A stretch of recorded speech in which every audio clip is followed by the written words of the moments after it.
The game plays right here. Are you ready for some football? Yeah! Your sports leader, WOHS Shelby, WLON Lincoln, and WCSL Cherryville Gastonia.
chosen breed. You don't see too many like me, cause I am one of the reasons you do what you do when you wanna be me instead of you, cause I am still on beat, showing love to the streets. Come on, you know me, cause that's who I am.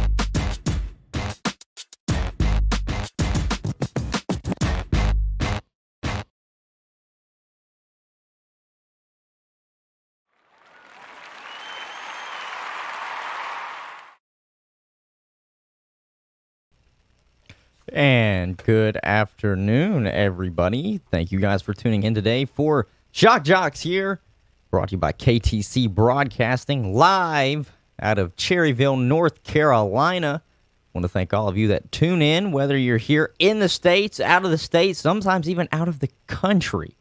Hunter Yancey here. Kevin Hastings is in the background. He will be back in here shortly. He's just finishing up some technical work. Also with us is Zac Mayhue, like almost every Wednesday. Some Wednesdays he might miss, but most of the time, every Wednesday, he is here. We want to thank everybody again for tuning in. And sports are officially back and rolling. I think we can finally say that now, where it's not a lot of us are in limbo. I think the only thing that's kind of in limbo is maybe college football.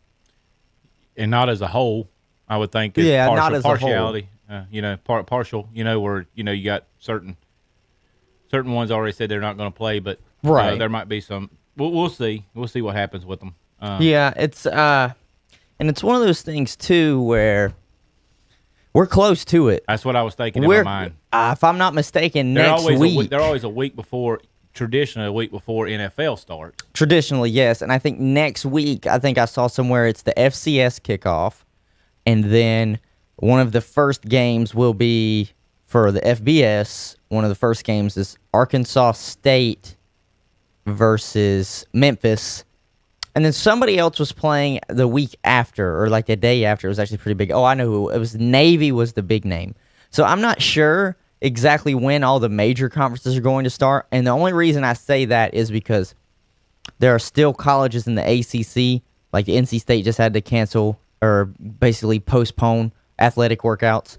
North Carolina's done it. They've postponed athletic workouts just because, COVID cases that are popping up on campus. And it's just one of those things where are these teams maybe going to say, are we ready week one? Because we know ACC, SEC, and Big 12 are the ones that are committed out of the Power 5 conferences. They're the ones that are committed to still playing in the fall. But I don't know if the conferences take a look at it and say week one, I don't know for a fact, don't quote me on this, I don't have the schedules in front of me, but say week one, the matchup was North Carolina versus like Virginia Tech, and it was supposed to be at Chapel Hill. But maybe they still have their athletic facilities closed down. Maybe they don't. Maybe Virginia Tech says, until you guys get these cases underway, we're not coming down to play you. It's either that or you guys travel up here and play us. Or go neutral. Yeah, I don't know. It's strange because I don't think anybody has really asked this question because we were all set fine and dandy until the kids started to get on campus. Like it was all fine and dandy on paper. I think the biggest thing right now too, you're talking about where if they would have to go to Virginia Tech, it really don't. Home field is not going to matter this year. It's No. same thing as dealing with basketball. What they're dealing with in basketball, there's no home field advantage. Don't matter if you're the higher seed. You're playing in a neutral spot with no fans. Yes. So if Tar Heels would have to travel to Virginia Tech, it wouldn't even matter. No, I know. I'm just saying. I was thinking in my own mind, just for this is going to change up everything because how many times does crowd or being home field give you that advantage? I mean, it's going to be a different year. We're seeing it in the bubble with the NBA. I agree. They have to be their own crowd. Yeah. They have to get themselves up by themselves. It's just going to be an interesting dynamic to see scheduling wise if a team did say, because the other team that's having problems with it in the state of North Carolina is NC State. Yeah. NC State had to stop their athletic facilities for a little while, their athletic practices. So I'm just saying, like, maybe week 1, say NC State and North Carolina were supposed to both host their opening game, but the opposition says, well, you don't quite have everything in order down there. Your cases are out of control. Is this going to cause postponements? Is this going to cause scheduling changes? I don't know. But as of right now, sports are still up and running, and everything is going good. And I'm just excited that the NFL is actually a lot closer than we think it is. It's like 2-3 weeks away. 2-3 weeks. It's not that much. I was looking at our sheet, Hunter, and I was thinking about this Saturday, going ahead and redoing our picks because we don't have any preseason games. No, we don't. We really don't have anything else to. We don't have anything else to wait. Right. To judge on. Usually we would wait on those picks and everything because we're waiting on, injuries, player cuts, things like that. With no preseason this year and the way training camp is, it's going to be everything's going to be different. We'll say that. I just hope they get all the games in. I think they can. I think they can. Obviously, they haven't made any announcements as far as if one player gets it, are we canceling the whole game type thing? Like baseball has done and other things. I just looking forward to seeing some football. This week was our last week. This would be our second week of high school football, Zach. I think if we would have been playing this week and on our schedule, I don't think I have my schedule. Let me check. I might have it right here in front of me. If I don't, I'm going to look for it. But we had our preseason polls. Let's see. I got my classifications. I don't think I actually had the broadcast schedule. I think I just tore it up, threw it away whenever the games were decided. Yeah, and the fact that they weren't going to be anytime soon. No, not now. Yeah. Not till February. It's going to be weird having basketball first. Hopefully we'll be allowed to broadcast. Did you know that we're like one of only 4 other states that have postponed football to the spring? It's only like 4 or 5 states, including us. Well, what do the other states know that we don't know? Or vice versa. What do we know that they don't know? That's just strange. I feel bad for the kids. If they don't play in the spring, I'm going to feel really bad for the kids. The way North Carolina handled it, I think they made the right decision. I think they just waited till too late to do it. Well, that's what I said. I said the whole time. I think we've said that all summer, leading up to their final decision. And me and you obviously were both like, okay, good decision, fine. If that's what you want to do, cool. Why did it take this long for you to decide it? Why did it take you almost to the start of school to decide? Because now you had these kids that were already out there holding practices. Coaches in high schools were holding practices. And then all of a sudden it's like, you got to just put a big old stop to that. Well, Zach, I wondered if it had anything to do with, public money. You get federal funding for your school. And because you got to think if you're North Carolina and say, we're not going to play to the spring, and everybody around you plays in the fall. Let's say you're Kobe Paysor. Okay. If you're a highly touted recruit, and it's going to be your senior year, would you not rather go to South Carolina and play in the fall and report to your team in the spring for spring ball? Now, we discussed we don't know if they would be eligible to play for the spring teams, but whether or not most guys, a lot of big recruits graduate in December at their high schools, and then they go play spring ball and practice with the team in the spring. So, to me, think about if you're Kobe or one of the other guys that says, okay, well, I've already committed, and then I'm going to wait, and then what if something happens, and then you don't play in the spring? The crazy thing, you're talking about your eligibility and stuff like that. College came down. I don't know if y'all seen it, but they said they're going to give another year of eligibility to all these athletes. High school don't have that ability. No. Because they're a senior. They're out. So not just that, you're going to lose it. I was going to say, not just that, but they couldn't handle the size anyways. Right. You're going to give a kid an extra year of high school. One, So I don't know what. I don't know. athletes get to come back to high school for next year. One, I don't know what kid really wants to do that. They're ready to get out. Two, I understand where the college athletics is coming from wanting to do that, but that really is only going to be taken advantage of by underclassmen and guys that aren't getting drafted. Yeah. If you're a high draft pick, what's the point of you staying an extra year when you can just go get the money? I think one thing that we've got to do, and that in college sports because there's always the people. Well, what about the Zion Williamsons? And if you do your whole sport around the Zion Williamsons, it's not. I wouldn't do that. You have to do it based on the. Let's see. So in the NFL draft, there's 7 rounds. What is it? Even less than 1% of college athletes get drafted. Right. So in the NFL draft, there's 7 rounds, 32 teams. Mm-hmm. That's 238 draft picks, roughly. I think I did that right. No, math's tough. It's okay. 7 times 24. 200. Whatever. It don't matter. It's over 200 people. There's 100 people on a roster on a college campus. Right. So if you got, there's 200 college Division I teams about, and so just the sheer percentages of it, and that's what we were kind of talking the other day about the XFL, is that I talked to Andy about it the other day about that if the XFL with 45 times 8, that's 320 players, they could technically take all of those seniors, all of those upperclassmen. Just think if the XFL was opening in January. All these kids that they're still open for possibility. All these kids could come play for money in February as opposed to playing college football in February. And I think that's the thing, like with Andy, I was trying to explain to him, is that's the niche that they need to hit, is the kids wanting to go to play in the NFL. The schools are getting rid of the SAT scores. They don't want the SATs and the ACTs. So they want their athletes to be able to get in. How does that help with? If they don't have good grades, they don't want that to prevent them from being able to play on their athletic programs. And so that leads to the great Nick Saban this week in his comments that they want to play for the player's sake, Hunter, not for the money. Of all the people that should be saying that, it should not be him. Not the one making $9 million. Not the one that's the highest paid state employee in the state of Alabama. 48 of 50 states, Zach, the highest paid state employee is either a basketball coach or a football coach. Good.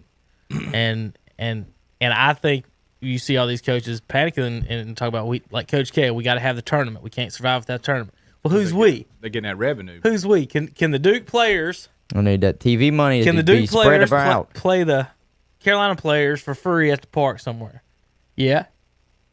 But they want the money. Well, who's getting the money? Oh, it's Coach K and Coach Roy and Saban and it's for Saban to say it's not about the money and then still take a $8-9 million paycheck. Of course, is just ridiculous for him to even get into that. The question I still pose, I guess, is what I brought up when we opened the show is, do we think there might be a slight delay in some of these opening day matches for maybe some of the ACC schools that are having a COVID problem? NC State's opener has already been rescheduled. Okay. And NC State is playing Virginia Tech, so I just mix-matched them. I said UNC State might be playing them. Opener against Virginia Tech is moving from September 12th to the 26th. 27 positive cases. Did you see Alabama's school? 500 cases in the school. They had 300 people test positive on the way in, and they tested them again a week later. And now there's 500 new ones. So, there's Saban. So we're getting to the point where they're going to ask the kids to leave campus, and then the players are going to have to be playing. And they're like, is this pro or is this college? And that's what they're asking about, this name, image, and likeness. I got the college football game over here. They're going to load it up and play a little bit, and some of the guys. It wouldn't surprise me if we start seeing other delays, because like I said, I read it. It was a tweet. It was, I think, ESPN College Game Day or whatever. It was like college football returns next week, and I'm like, what? Next week? Some of these schools still haven't opened their training facilities back up. And the reason why I bring that up too is because today earlier, I know this is on the pro level, but Montgomery, starting running back for the Bears, has a groin injury just out here during practices. And I brought this up last week to Kevin, and I was like, with there not being preseason games for the NFL, and now I can correlate this with college, with them having to shut down and then reopen and then shut down and then reopen these training facilities, we're just asking for injuries, especially day one, because you're just telling these kids to say, look, all right, you've been out of here for 2 weeks, we haven't been able to really work out, you've had to just run on your own and do everything on your own, but we got to go 0 to 100 game one, all right, because we got to win this to get first game. All right, that's exactly what's going to happen. And in my mindset, I'm like, we're just getting ready to see a slew of injuries. And it's going to be sad, especially if it's those kids that I said needed the season. I'm not talking the Trevor Lawrences or all the guys that could opt out because they're going to get high draft. I'm talking about the guys that are fringe draft players. Fringe draft players that are going out there saying, well, I got to put this tape together because it's going to be the difference between me sitting my butt at home in April or me getting up and walking across that stage in April. So I think that's what's going to happen is we're going to see a lot of injuries. If you're an Alabama team that has to play a cupcake, you only have to play your starters for a quarter. Well, right. Well, they've kind of fixed that. They're playing all conference now this year. Oh, yeah, I remember that now. So instead of playing Mercer and Western Carolina, Alabama has to play Kentucky and Missouri now. And the Kentucky one will not be a cakewalk because what a lot of people they don't seem to remember is like, the two powerhouses in the SEC, Georgia and Alabama, technically this is rebuild. Jake Fromm's not there at Georgia anymore. Tua is not the starting quarterback at Alabama anymore. So they lost like 3 receivers to the first round at Alabama. Who knows how many defensive players. So this might not be just a cakewalk for Alabama. I'm not going to say that they are going to lose like 6 or 7 of their games. No. They weren't ranked in the top 2 in the AP poll that came out. I think Clemson was 1, Ohio State was 2. That doesn't surprise me. They got the 2 best quarterbacks in the country. That's going to make a huge difference. North Carolina's ranked 18th. We got 3rd best quarterback in the country, right? Some could argue. How? Recruiting class. That's how they do all this stuff. He's playing defense, though. Like, preseason polls are all about recruiting class unless it's we're defending national champion. Appalachian got beat Carolina got beat at home by Appalachian State last year, and Carolina is ranked in the top 20, and Appalachian State is not ranked. I don't know what to tell you. I'm telling me, Hunter? I'm telling you how they do it. Are you telling me the AP voters are watching KTC on Friday night to know how good Chaz Surratt and Kobe Paysauer and Caleb Farley are? So when they do their rankings the next year, and be like, well, by God, look at these college, these they got 4 stars. They're gonna win some games. I don't know. So far, there are 23 preseason All-Americans that are slated to not play. They are opting out of the season. We know 2 of them. I'm pretty sure Caleb Farley was a preseason All-American. I don't know. I don't know about Sage. I think Sage would have been close because he was still considered one of the top wide receivers in the country. Who's you talking about? Caleb? I'll look real quick. I don't. Never mind. Receiver is not. Caleb is not. Chaz on the second team. We can check second teams. Oh yeah, I forgot they do like first and second teams. Yeah. Wow. Second. Wow. Yeah, Caleb Farley's on second team cornerback. Okay. So yeah, they're gonna be drafted, man. I mean, there's no. I mean, there's only 4 cornerbacks. On all preseason All-American, and they're on it. Yeah, let's see. 220 AP preseason. Let me get mad at this for a minute. See what these fools are doing. It's showing that Chaz has opted out. That's what they're saying. Where'd you see that at? I'm reading this. The way that it's said is the results. The team was selected. Blah blah blah blah blah. The All-Americans who will play this season include Clemson quarterback Trevor Lawrence, Oklahoma State Chuba Hubbard, sorry, that's how I say it, and LSU receiver Jamar Chase. I mean, I haven't seen I guess I could just be saying that though, because I don't see them listing which of these players are not playing. They just listed basically the first and second team. That's what I'm looking for, is to see which ones are in fact sitting out, and it's not giving me a definitive. It's not saying it on that No. list. Well, what's the point of writing the article then? That's what I'm saying. Are the X's the ones opting out? Oh, I see oh, X's is and the Y. I X? see X's and Y's next to names. Did you read the legend? No, where's the Y legend? Y is opted out for the season. X's team not playing in the fall. Okay, so why? Okay, Chaz is Chaz not has opting nothing out. next to him right All right, now. so he's still playing. As of right now, Well, as of right now, you're right. we'll see. We'll see. North Carolina might have to push theirs back unless they got their COVID cases under control. Their season opener. I don't even remember who they're supposed to open up with. It ain't apt. It ain't apt. They It's- ran away from them. Them and Wake Forest did this year. They rescheduled Charlotte instead. That might be the opener. Charlotte. Maybe. Trying to see the extra. I'm trying to find the extra votes. You know, there's always, it shows the votes. Yeah, the who vote all totals got and who all got votes. votes. I can't find anywhere on who got votes. Carolina's coming in at 17 or 18. If your team, Zach, goes, what was he, 6 and 7 last year? I thought they were 7 and 6. They got an extra win in the bowl. And you beat a bowl. Yeah, you won the bowl by beating Temple. You lost at home to Appalachian State. And then all of a sudden, based on, I'm not saying they don't have a good recruiting class, but a good recruiting class, that puts you in the top 20. Yeah. Like That's how how it bad are the works. teams 10 through 20 for a team that sucked, has been saying, hey, guys, you know what? They got a bunch of good freshmen. We're not talking sophomores and juniors and seniors here. They got a bunch of good freshmen. So all of a sudden, they're in the top 20. And Dang, ACC I can is see it huge. with we talked about this. You know, basketball, one person can make a difference. Football, I don't think one person could Not do that. freshmen. No, That's no. weird. I mean, even you think about as electric as Vic Lord. was, you know, when he was The at Virginia Tech. ACC is huge. I didn't realize really how many teams are in the ACC now. We got There are 20 15 teams in this conference. Mm-hmm. 15. I'm looking at the Big 12. 1, 2, 3, 4, 5, 6, 7, 8, 9, 10, and they can never figure out who their champion And is. Notre Dame and Louisville is nowhere near an ocean.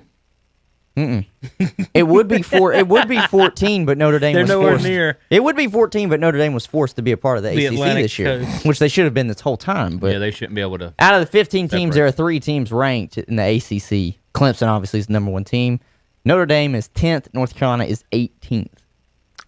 All right, let's. We're gonna play a guessing game for you guys here. We're gonna play. This is the worldwide leaders. There's 14 in the Big 10. This is the best school for position. Like which school produces the best Positions. Okay, All right, so we just have to guess. pretty much. That This is hardly a cut and dry decision. Our stats and information had to come up with some parameters. First, we limited our scope to only the seasons from '98 till now. Second, we wanted to measure both quantity and quality, so rather just a tally of NFL players from each school. We used Football Reference data to weigh our findings based on draft round and average NFL value during their first 4 seasons, whatever that means. Beyond 4 years, the value of the college's contribution is far outweighed by NFL development. Lastly, we wanted to include college performance too, so we gave additional points for all conference and All-American awards. We also had to solve the Jalen Hurts problem, where a successful player attended multiple schools. For this, we awarded points for college accomplishments to the school they attended when those awards were received. Okay. So anyway, Okay, so. number 1, Uh-huh. school in America producing quarterbacks. Don't look. Number 1 school in America. Terry would producing say quarterbacks. NC State. No, they're not in the top 10. I was about to say Terry would say NC USC. State. USC is number 2. Got a guess? I'll give you top 5. We're going to go through a couple of these, make this kind of quick. Texas. Texas is 5. Number 1, Notre Dame. quarterbacks, Oklahoma. Oh, Baker and should do that. Jalen. 2, USC. 3, Oregon. Sam 4, Louisville. Bradford. 5, Texas. 6, Florida State. Who's missing? Hunter. It says NC State. Yeah, Glennon. We're wearing protective gear and entering the witness protection program to avoid the NC State backlash this time around. Yes, the Wolfpack have numbers to make their case with Russell Wilson, Phillip Rivers, Brissett, Mike Glennon, Ryan Finley, all on NFL rosters.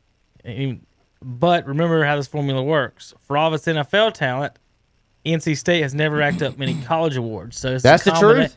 It's a combination of the two. Even when NC State had Russell Wilson, he didn't shine until he was with Wisconsin. Yeah, I was gonna say He was. played It there says Wilson's lone season as a Heisman contender was at Wisconsin.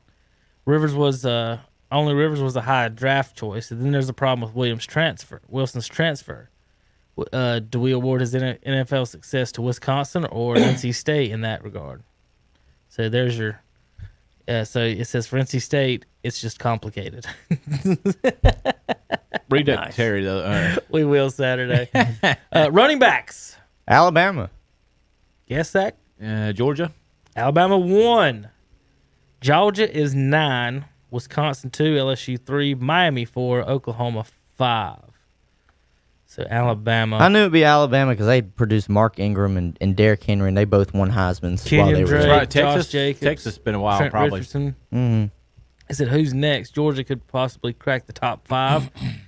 I don't know. They've had some. We've had some banging Pretty good running running backs. I mean, Who's that? Georgia. Yeah, that's what I Todd was Gurley, surprised Sony at. Michel, Nick Chubb. Really? The only They're problem is 9. they just not bring. Auburn? They don't bring home the college hardware, the Heisman. That's Well, been Bama running back. That's the first sentence. How do the Dogs not crack our top 5? Part of the issue is that with all the talent, those players haven't exactly racked up any awards. That's what I'm saying. So Did I write this? Yeah, you got to get people to vote for you. Did I write this story? I think I did. Mm-hmm. I think I did. The sheer volume of talent is impressive. That's what it says about you guys. Wide receivers. I want to say LSU. Alabama, possibly. I want to say LSU, but Um, I have to Yeah, think of the LSU. net. I have to think. LSU 3, Bama 8. So I have to think of those that have had NFL success too. I'm thinking in my head. Ohio State. Florida State, Miami. Ohio State's 4, Florida State 5. The number 1 team is USC Trojans, Huh? according to surprising. this. Me. my mind. What? I can't even think of a Southern besides Williams. Juju Smith Jr. Juju, Marquise Lee, Robert Woods, Dwayne Jarrett, Michael Pittman Jr. I don't get that. No, not better than LSU. Is that Got better- Jarvis Landry and Odell That's what I Beckham. was about to say. Is that better than Nah, I Jarvis and can't see Odell? that. And not to mention, Justin Jefferson just came out, and Jamar Chase is getting. No, that list is going to get blown Who up. was the 2 that just got picked up by the Raiders? The Raiders picked 1. You talking about the kids from Was that Alabama? Alabama? That was Yeah, it was Alabama. That's Alabama. Henry Ruggs. Yeah, there was and then Ruggs Jerry and Jeudy. Yeah, Tight end. really good. Iowa. That's 2. I knew they produced good because T.J. Hawkinson came out, and then Boston Greg College? Kittle's What, from Dallas Iowa. Clark from there? I think. Is he from there too? I think Greg Kittle is from there too. Or is it? Is it? Yes. Yeah, Dallas Clark, Komet. That's Notre Dame's Cole Komet. George Kittle. Mm-hmm. Fant. All right. Fant. That was it. Yeah. No, and Hawkinson came from there. They were both from the same school. Number 1 tight end, Zach. They got this. It's where they all stay on the 7th floor. Is it Miami? Yes. They keep all the tight ends on the 7th floor. Wasn't down Jeremy Shockey from Miami? there. Yes. Kellen Shockey. Winslow, Jimmy Graham. Yeah, okay, Wow. now That's pretty impressive. That is I don't pretty even think- good. I don't even think that's arguable. no, not to mention. I mean, Olsen. Greg Olson's from there. Yeah. Yeah.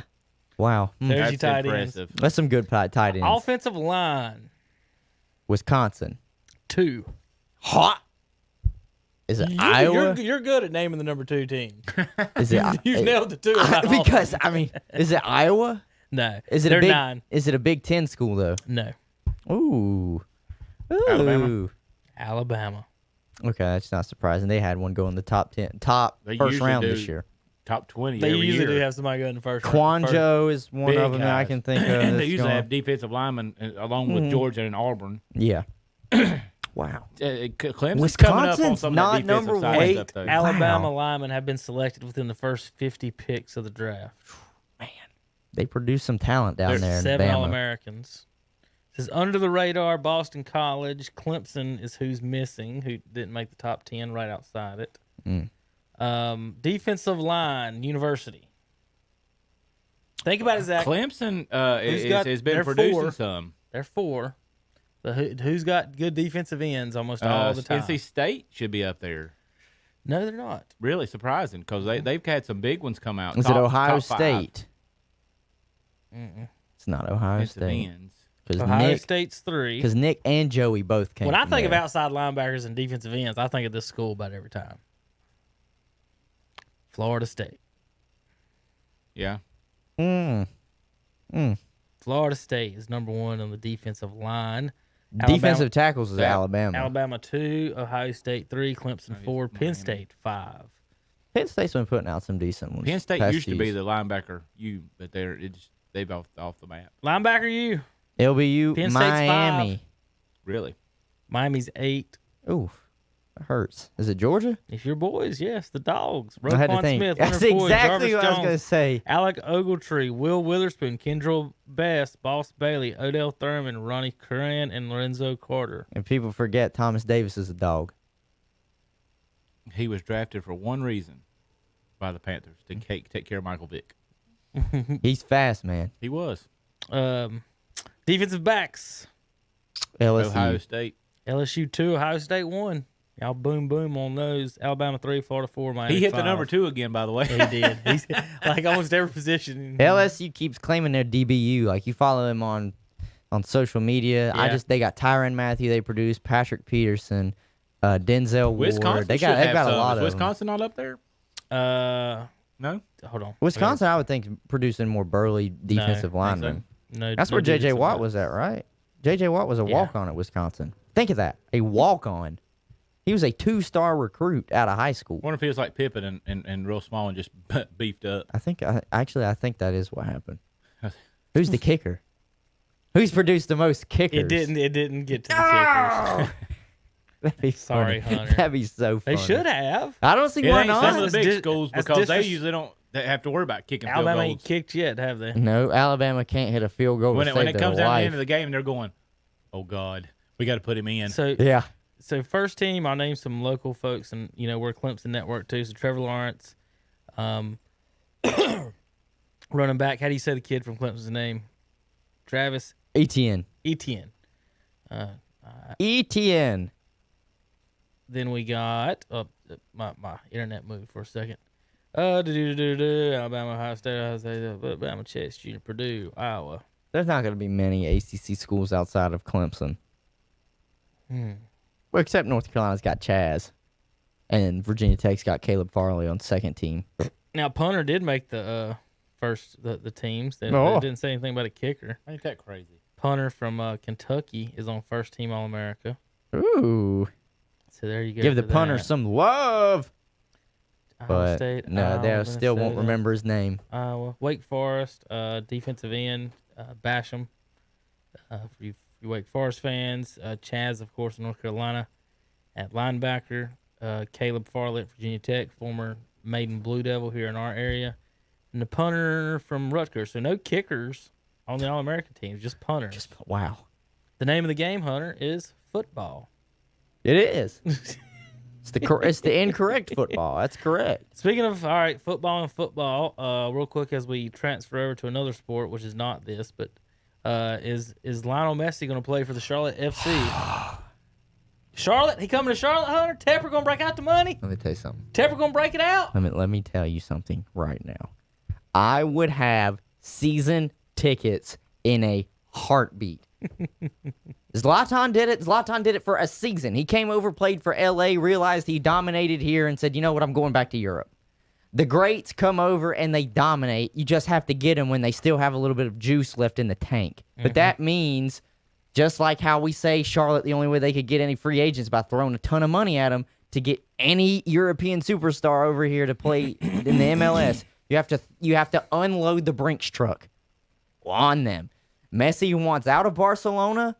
I don't blame him. They have underachieved for maybe the past 2 or 3 years, especially to his standard. He is the all-time leader in goals, wins, and championships in Barcelona history. David Tepper, I don't ask for much. But if you could make this happen, Hunter. I would lose Hunter, my mind. I got a proposal. They would be the most important team in the state of North Carolina. I got a proposal. Professional team. I got a proposal for you. Yes. If Tepper got Messi, but only on the condition that Hunter would have to be a Carolina Panthers fan, would you switch your allegiance if Tepper would get messy and said, I'm only going to do it if Hunter Yancey put on a Cam Newton jersey? No, they got rid of him. Teddy Bridgewater jersey. Come on down to the stadium and become a Carolina Panthers fan. That's the only, and that's the Messi says that's the only way I'm going. Would you do it? I'd do it. I'd do it.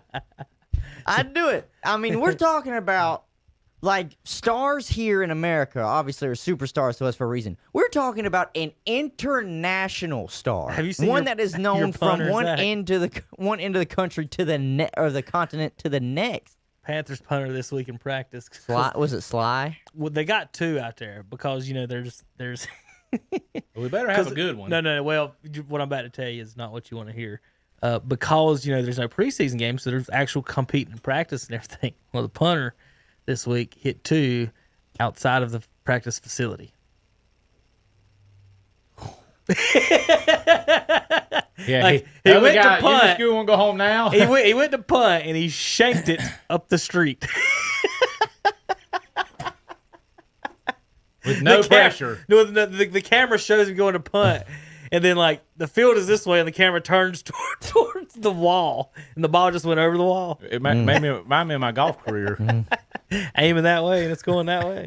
If they did that, if they pulled that off and somehow brought arguably the greatest soccer player in the world to come and play It sounds like in Charlotte, North Carolina. It sounds like a conspiracy to me. They got a new team. They got to make it. You gotta sell tickets. That's the truth. You It's gotta not a bad sell. Let's get move. him there. It's That's a great move. I mean, The problem is it's not going to happen. it's going to be. It's going. And I'm not just saying that because I don't think Tepper would dig deep in his wallets. It ain't big They've enough city. delayed. Well, not just that. No, they've delayed when they're even starting the season. The inaugural season was supposed to be this coming season. They've delayed it. It's 2022 now. So it's like, what's he gonna do? Sit around and just twiddle his fingers? No, Yeah, he's gonna that's go. not- He's gonna go get paid a couple hundreds of millions of euros somewhere in Europe. All right, he's just gonna go get all that money. Where he goes, I don't know. But if you're a soccer fan right now, that is the one thing that you're paying attention to. Like how we pay attention to where Tom Brady might be going this season. That's what you're paying attention to. Who's gonna front the money? Because we've seen crazy money be fronted for Ronaldo. We've seen crazy money be fronted for Neymar. I can only imagine the number of commas that is going to be on that paycheck. Funny you mentioned Brady. I was talking with my mom last night on the phone, and my stepdad is a Patriots fan. Oof. Was a Patriots fan. Brady's gone, and I was just goading him last night because he could not stand Cam Newton. So every year he just down Cam, and I'm like, oh, it looks like that you're gonna have a new starting quarterback up there. It looks like he's winning the quarterback competition. He's like, I'm a Bucs fan. He's Tampa. Tampa. Good grief. It looks like Cam is going to win that position. I thought you were going to say Brady. Yeah. I don't know. Belichick's a sneaky little rascal, though, so he might do a platoon. Hey, look, I mean, he says he's he wouldn't- impressed by him. He wouldn't have waited to him be as cheap as he wanted to be if that's what he wanted. If that's who he wanted. No, he might come out like a bandit, but I'm still Well, glad that we got Bridgewater. he definitely could come out like Yeah. a bandit. It could come out great, but like if Belichick wanted him, I mean, it took a 5th rounder to get Kyle Allen. And it's got to think about this, too. Yeah. Got to think about this, too, though. Yeah. because Whatever they signed him, they signed him, they gave him beans. If this is a 1-year deal and he goes explosive, they're going to have to pay him next year. Maybe. Or they let him walk. Yeah, I was about to say they could just let him walk. That's the question, though. That's the question, just though. let him Why go. would you put Cam in as starter if we got Jared Allen, not Jared Allen, Stidham, excuse me, and you dwarf his growth. So that's going to come into play. They've into already it, got too. what 5 or 7 starters. It's already said they're not playing this year because of Corona. So this might be a Belichick sneakingly way to do his best tanking. Like to move up to 1, you just need a bunch of picks. You don't have to have like the 3rd pick or whatever. I mean, it's like dang Golden State this year. Not changing the thing. They got the 2nd pick in the draft. That's like that's unfair. isn't it? that's unfair. Think about- It's why we did go up for some reason. I said 3rd last week, and we went up to 3rd. Well, think about that, Zach. For all the years of losing the Hornets, and all the years of just being crap, the Warriors lose 1 year and they get 2. and they get a better pick than we do. And they're loaded. We've they're lost loaded every year, and they're All the loaded time. and get a better team. And then better I look, pick. you know, That's like Tim Duncan did the same. That was the Tim Duncan same For the thing. Spurs. He got moved up to the very top and ended up being big for them. You know, these teams it suck for a year. The one guy gets hurt, and that's what they end up doing. and we're stuck in the 3 position. That's historically the one where the top 2 is pretty good. Yeah. And the third is Raymond Felton. But this is a year that we just don't know. 3 that's coming out, and the guy that they're saying that we might get, Don't remember I don't want him. the team's owner went 3. This is true. There's been. I look back just trying to see good 3 picks the last 10 years. But, Yeah. It's difficult. It's difficult. frustrating to me that they're gonna. I think this is an outlier year though. I think there are multiple good players within the top 5 or 6. I don't like the guy that they say we might get. I don't like the Weissman kid. We don't need that. There's not an overall number 1 consensus right now, and it seems like every time Charlotte does get a high pick, that we're either right outside that guy. Why can't we get Luka? or we're at a there is no overall number 1. It could be a good or a bad thing. Does Golden State need a guard? No. So they're probably looking more at Wiseman than other I teams agree. are. If you're Golden State, do you offer Philadelphia the number 2 pick for Embiid and say, "Hey guys, you can just Because they're replace gonna him lose with him anyway." You can replace him with Wiseman."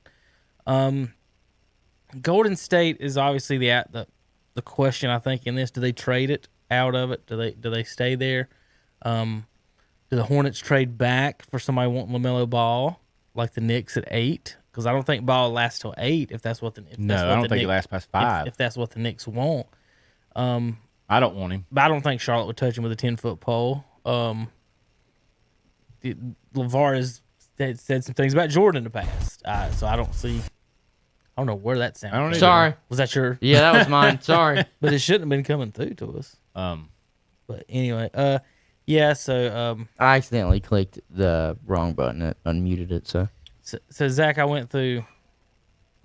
we went through that Saturday, the picks, didn't we, Hunter? Oh, for NBA. No, the Hornets picks. So, yeah, I'm talking about the Past ones that they've years. done in the past. Oh, Did we do past that years. They're Saturday? absolutely just possibly horrendous. Do you I can probably remember tell. that I can Saturday? probably I know tell me and people. Andy did it Monday. That's why I want to make sure. I You want to kind of go you got over Noah with you guys. Vonleh, you got I mean, Frank we've talked Kaminsky. about it before, Right. So did we No. do it Saturday? I can't remember. Can't confirm nor deny. Vonleh, Frank Kaminsky. We had didn't we pick Biombo? I want you to think believe- about what they've notoriously Felton. drafted in the past. Felton was like It's either been a guard, some sort of wing that they think can just play defense. You're right. It's a wing that can play Or deep or a big man. Big project. man. Let's go a through big them. man. That's all that they've done out in Charlotte. That's all that they've done is they've wasted opportunity If you don't- by playing safe. So Zach, here's the picks through the years. We'll go through them real quick. I know I do this a couple of times a year, but just this is when we have to tell the truth / trash the Hornets on this one. 2012 MKG, they passed on Bradley Beal, Damian Lillard, Harrison Barnes, Andre Drummond, Draymond Green, and Chris Middleton. I wanted Barnes in that draft. 2013 Cody Zeller at the 2, passed on Giannis, Steven Adams, C.J. McCollum, Trey Burke, and Rudy Gobert. 2014 Noah Vonleh passed on Zach LaVine, T.J. Warren, Nurkic, Gary Harris, Rodney Hood, Jeremy Grant, Jokic, and Bogdanovich. 2015 Frank Kaminsky passed on Devin Booker, Miles Turner, Terry Rozier, and Josh Richardson. Kaminsky. 2016 we traded a 22nd pick for Marco Bellinelli, passing on Pascal Siakam and Malcolm Brogdon. 2017 we picked Malik Monk, pass on Donovan Mitchell, Adebayo, and Anube. You know how hard it was to type all those and spell check be like, that's not a word. That's not a word. Anyway, That's not a word. Spell check wanted none of that sentence. No. 2018, and Andy sat here Monday and said, bad deal, Hunter. He agrees with you. Trading Shea Gilgeous-Alexander for Bridges. And they also passed on with that move, besides Shea, they passed on Michael Porter Jr. and Giannis's That's the one younger that gets me brother. aggravated. It's Porter. Yes, because the other day, Denver, he's playing 35 minutes a game. He's 15 to 18 points a game. That's on a good team. Yep. Right. He'd be 25 or 30 with the Hornets. Gee, are you Look, serious? all I know is I'm pretty sure the Hornets also had an opportunity to draft Jamal Murray, and they didn't. And He's nasty. That's all I can. That's the only thing that bugs me is they don't draft scorers. They don't draft scorers. They tried with Frank the Tank because Frank Kaminsky, coming out of college, that was all he could do was score. He won, obviously, AP Player of the Year that year. They lost the championship, though. Did I not say Murray? But he couldn't play a lick of defense, and he was known to be a scorer. And then what did he do? He came in. I guess they thought it was Dirk. He came in, and the scoring just wasn't there. There's a difference between scoring in college and scoring against They should have learned from pro-grown Adam Morrison men. picks what they should have learned from. And look, Frank he's playing his role how he's supposed to now in Phoenix. But I want you to think about how many players they've just moved off of because they haven't worked.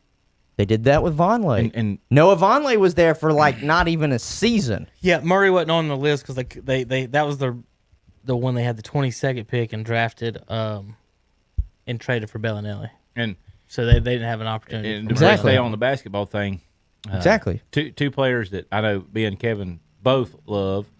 One hit a bomb the other day in the game, Luka Doncic. Mm-hmm. It was absolute bomb, and the second one ain't getting to play. Bobo. He's on my list of this year they picked PJ Washington instead of Bobo. And to me, PJ Washington they made a mistake with PJ Washington. I'm not going to sit here and say he's bad, but he's not great. Yeah. And he's just a better shooting Miles Bridges. So that's not saying much because Miles Bridges can't really shoot.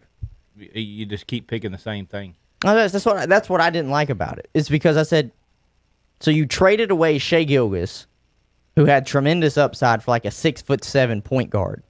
Tremendous upside. You trade him for Miles Bridges, who's just an athletic freak. In a shooter's league. You traded him away. And we've talked about this, me and Kevin have for years, is how many times have we missed out on the number one pick? Mm-hmm. We got Alonzo that year.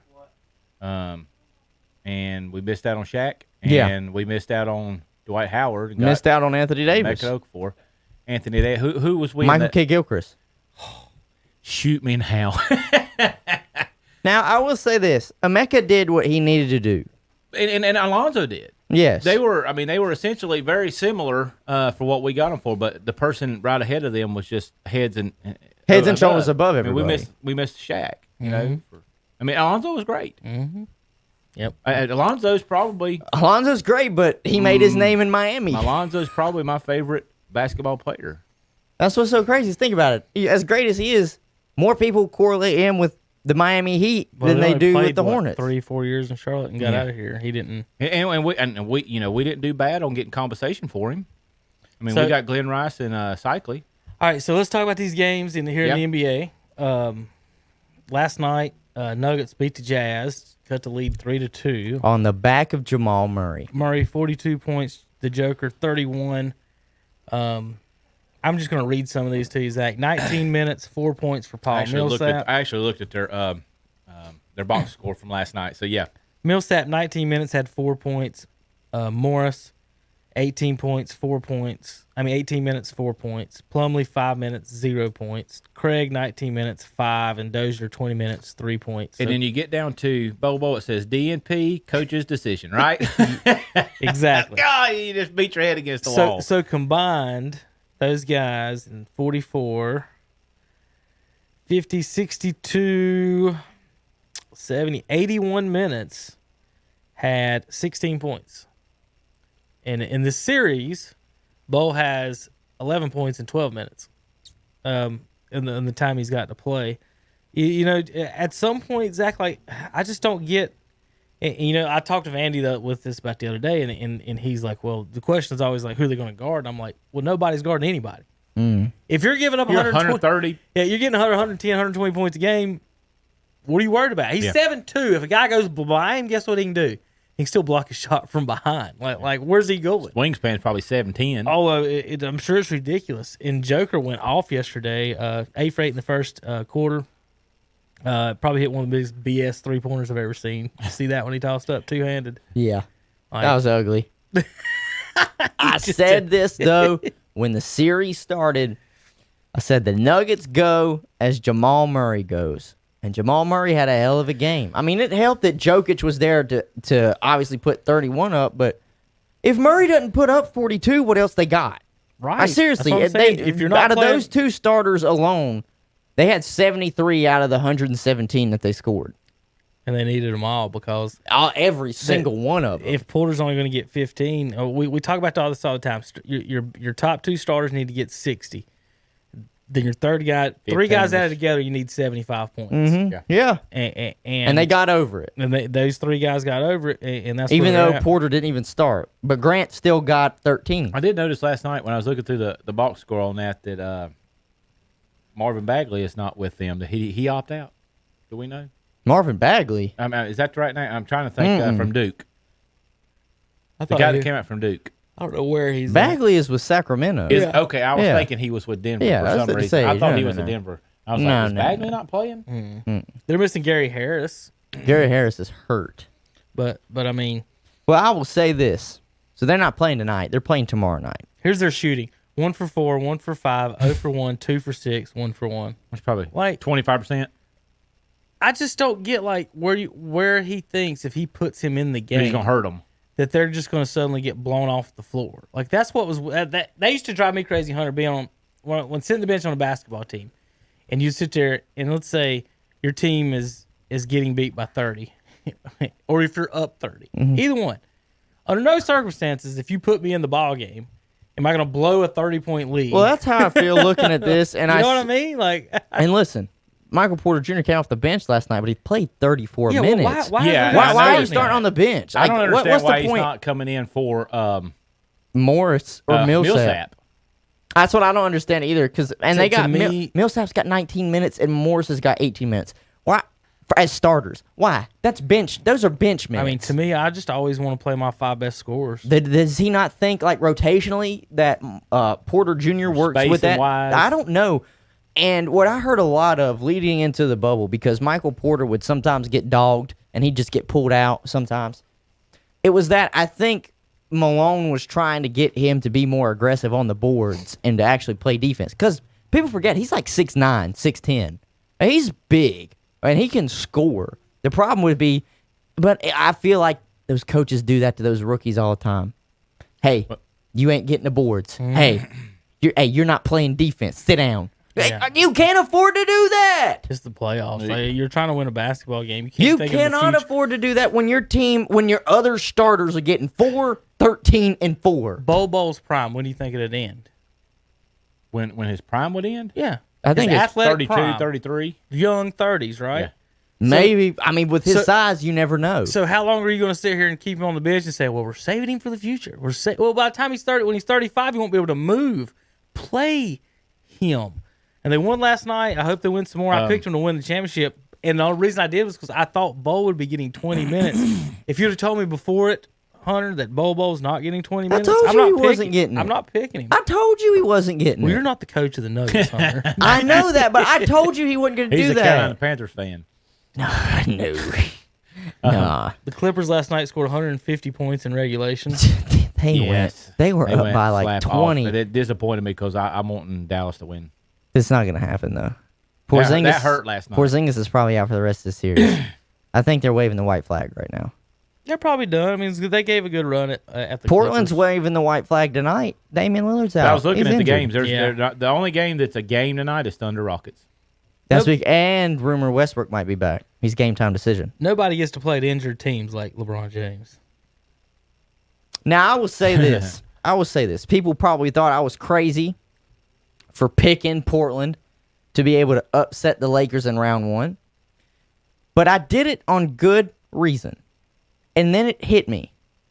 Portland is probably the most tired team out of all of these teams in the playoffs.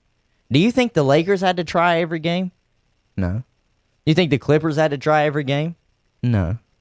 How about the Mavericks? How about everybody else in the Western Conference outside of Portland? Did they actually have to go out there and play hard every night? Not teams that are in the playoffs. No, that's exactly right. Portland fought the whole way, and not only that, they played an extra game. They played that play-in game against the Grizzlies, and which gave them they are running on absolute fumes. And I just did it because matchup-wise, I think Portland is better matchup-wise. I just think they're dead tired right now. I agree. Do you think that, real quick on Denver Jazz, do you think if the Denver offered the Jazz Bol for a trade, they would take him? If the Jazz would take Bol? Yeah. Maybe. I think they would. So why you got him on the bench? They just yeah. I don't know. I don't get it. That's just but that was just my that's thought. That's just a weird how what I'm kind of getting on that point is how the coach will bury a player on his team, but if you offered him a trade or something, he'd be like, probably not. They probably wouldn't take it. I don't know. The Jazz would take him. Would the Nuggets take the trade? No. They'd be like, oh, we need him he's a key focal point for the future. Not today, but the future. The Mavericks Hunter had 1, 2, 3, 4, 5, 11 players score for them. I mean, the Clippers had 11. The Mavericks had even more than that. They had 3, 6, 7, 12 players score for them last night. 154 points in regulation. Like, what is it, Zach, that they're doing that you can get 150 points in regulation where nobody's playing? That's all-star crap. You have to be playing, and you have to be. That's just no defense They scored whatsoever. 150 each in all-stars. That's just no. Are you not guarding anybody? That's no defense, and that's because somebody else showed up last night. You know, everybody always poo-poos not doing different errors and stuff like that. You get one of the 80s, 90s basketball teams in against one of these teams like that, they're going to shut them down. These other guys ain't seen defense like that. They'd shut down. Yeah, but you'd have to tweak the rules to play to that way, though. You'd have to bring back hand checking. So this year's All-Star game was 157 to 155. Yeah. And last night the Clippers got 154. And we know there's no defense in the All-Star game. That's just what are people doing so different? It's not. It's just they getting up that many more shots that quickly. What are the possessions? I mean, are they up? That was Phoenix's whole deal when they had. Well, now that's D'Antoni and Rockets. I mean, that's how D'Antoni and the Rockets are. I mean, one team shot 84%. I mean, 84 shots. The other team shot 85 shots. One team, the Clippers, shot 63% on 84. Listen to this. The Clippers went 53 of 84. Mavericks took one more shot, made 15 less shots. 38 of 55. So the Mavericks just... I mean, hell, the Mavericks shot 45%. I want you to think about it, too. The Mavericks scored 111. I said this like this. I kind of joked about this, too, but it's in all seriousness. Ridiculous. I think also the reason they scored 154 is because somebody actually showed up last night for the Clippers, Paul George, because I just did it where I was like, all right, let's just say he had a bad game. Let's say he scored 10 because the game before he scored 9. Game before that he scored like 13. So let's just say he had another bad game and scored 10. They still would have had 129 points. If he would have had 0, Hunter, and didn't even show up last night, they would have still won by 10. Montrezl Harrell out here dropping 19. No, Reggie 5. Jackson dropping 11. They would have won by 5 if Paul George wouldn't have even scored a point. But he showed up. He showed up, dropped Think 35. about it. If you scored 35 points in a game and your team won by more than that, but look they at didn't this. even need you. Look at this. Plus 24, plus 25, plus 23, plus 22. Every single player for the Clippers was positive because guess what? They never trailed. Yeah. They never trailed. All right, so tonight, that sets us up. Man, I'm telling you, if the Clippers can get all of that situated going forward, oh my God. That's going to be scary.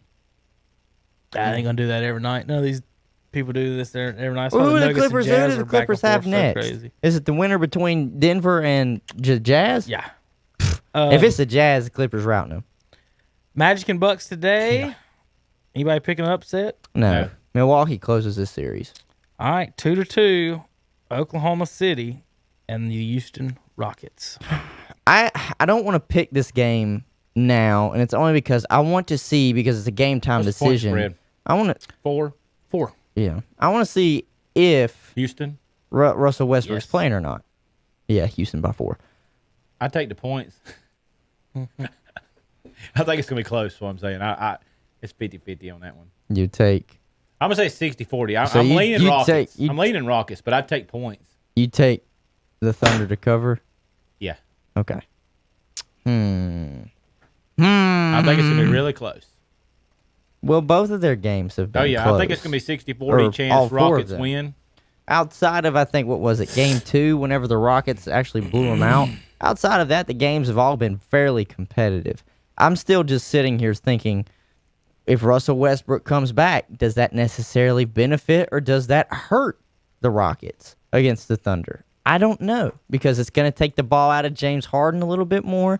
James Harden's not going to quite get his shots up. Russell Westbrook can shoot you in and out of games. So I don't know. I want to take the Thunder because I have the Thunder winning this series. I think the Thunder, team-wise, overall, are better than the Rockets. I just think the superstar power that the Rockets have in Harden, and especially if Westbrook come back, is kind of yikes. So I'm going to take the Thunder. I'm going to take Chris Paul, Shai Gilgeous. I'm going to take the young guns. Yeah. I'm sticking with the Rockets, but To win the series or just tonight? Tonight. Y'all talking.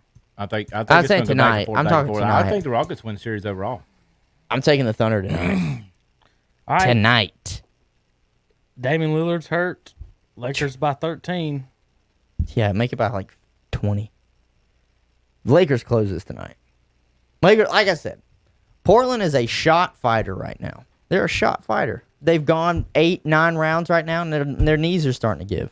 I've noticed. Fingers.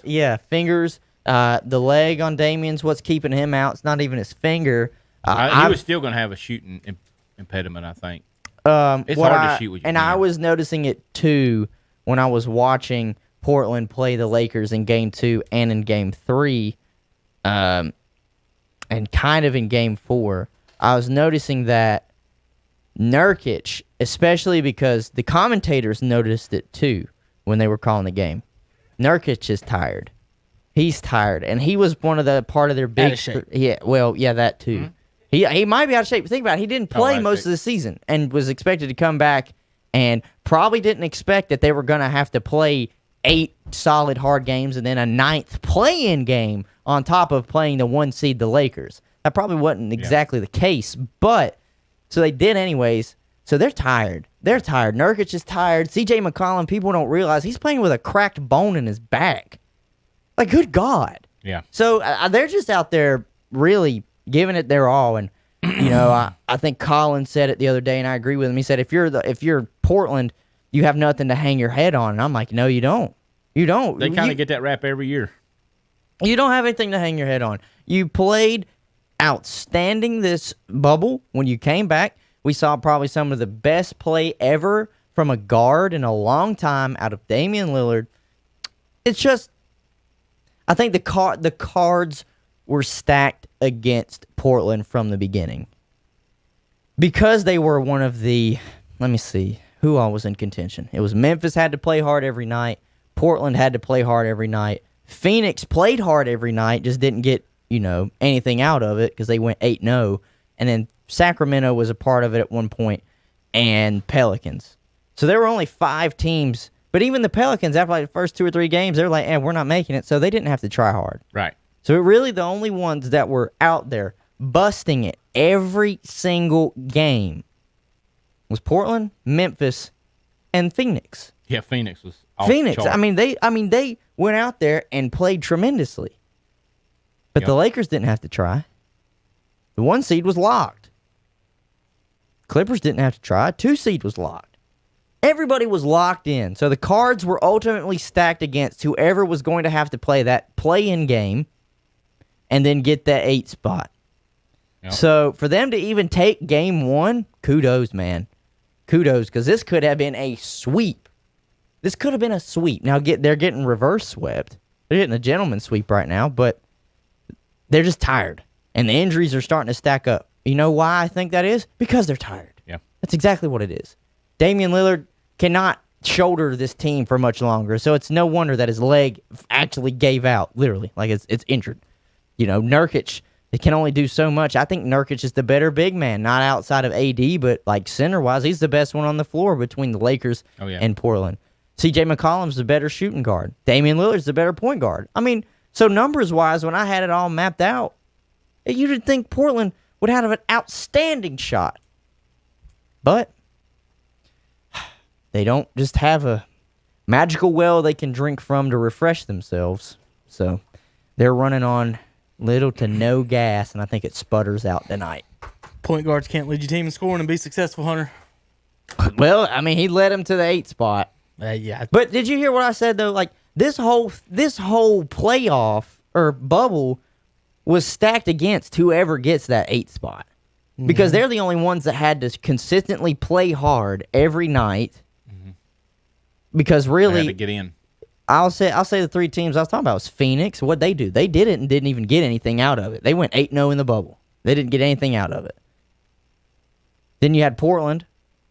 They got to play in a play-in game. And Memphis, they got to play in the play-in game. Well, guess what? They're the only teams that had to play that one extra 9th game. Couldn't take a night off to begin with anyways, like everybody else did that was stuck, that was already in place.